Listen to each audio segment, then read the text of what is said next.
번째 경기 포츠머스 대 플리머스 분석 시작해보겠습니다. 포츠머스는 지난 주말 경기에서 시즌 최고의 성과를 냈다.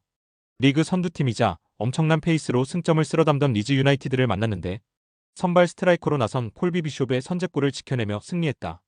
홈에서 연승 중이긴 했지만 시즌 내내 강팀 상대로 고전하는 경향이 강했는데 강팀 울렁증을 털어냈다. 그로 인해 강등권과 확실하게 승점 차를 벌렸고 이제 안정적인 잔류권으로 들어왔다. 플리머스는 연패를 당하며 최하위에서 벗어나지 못했다. 잔류권 팀들과 승점 6점 차이고 아직 시즌이 남아있기에 포기할 상황은 아니지만 최근 분위기가 너무 좋지 않다. 리그에서 유일하게 70실점을 하는 팀인데 수비 라인에서 중심을 잡아줄 선수가 없고 5급 베타의 중원 존재감도 미비하다. 포츠머스의 승리를 본다. 원정에서 고전 중인 이번 시즌이긴 하지만 홈에서는 상위권 팀 못지않게 승점 추가를 하고 있기도 하다. 게다가 최근 홈 3연승 동안 상대를 평균 1골 이하로 막아내는 등 수비도 안정적이다. 칼럼 랭의 부상은 아쉽지만 조시 머피가 측면 돌파로 기회를 만들 수 있고 비숍이 해결할 포츠머스가 승리할 것이다. 두 번째 경기 와포드 대 스완지 분석 시작해보겠습니다. 와포드는 지난 주말 홈 경기에서 미러에 패하며 최근에 좋은 분위기를 이어가지 못했다. 루턴과 미들스브러를 완파하며 순위를 올린 상황이었는데 홈의 이점을 살리지 못한 것이 패인이었다. 그래도 이소프 바요를 필두로 둠비아와 차크베탑에 카인베 등 막강 공격진이 부상 없이 경기에 나서기에 언제든 승격 플레이오프권 팀들 추격이 가능하다. 스완지는 지난 라운드에서 난적 미들스브러에 승리했다.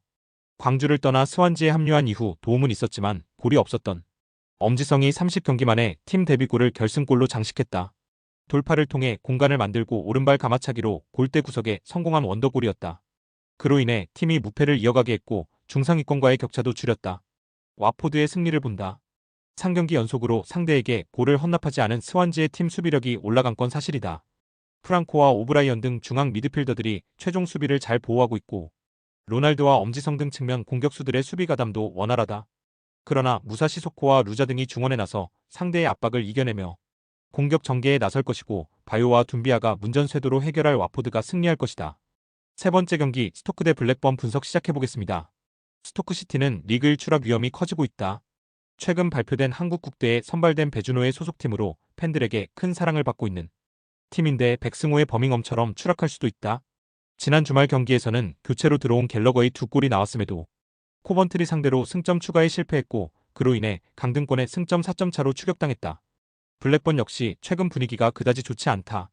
리그 최하위인 플리머스전을 승리하며 꾸준하게 6위권을 유지했었는데 최근 3경기에서 승점 1점 추가에 그치며 8위로 내려갔다.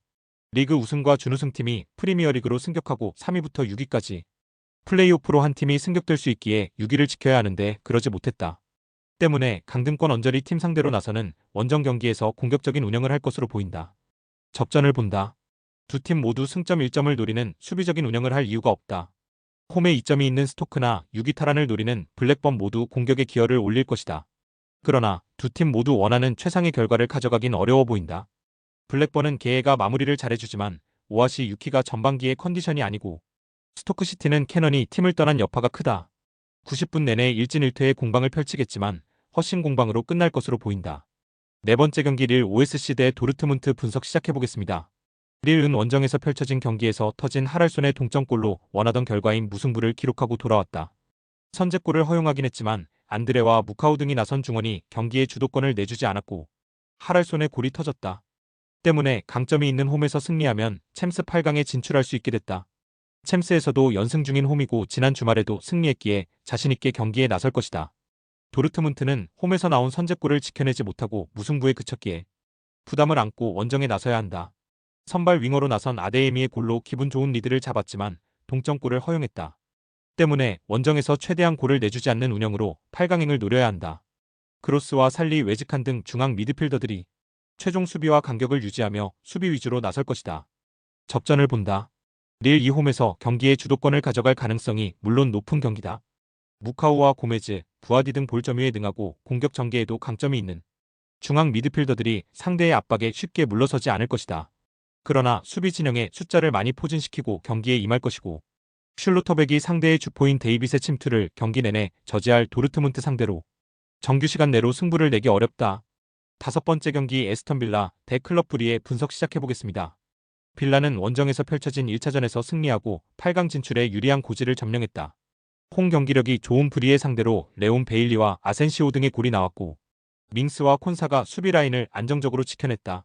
이 경기에서는 한 골 차로 패해도 합계에서 앞설 수 있지만 굳이 홈에서 소극적인 운영을 하진 않을 것이다.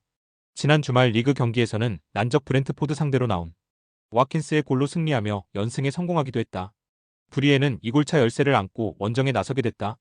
세리에 3위인 아탈란타 상대로 연승에 성공하며 올라온 챔스 16강인데 프리미어리그 팀인 빌라에 고전한 홈경기였다.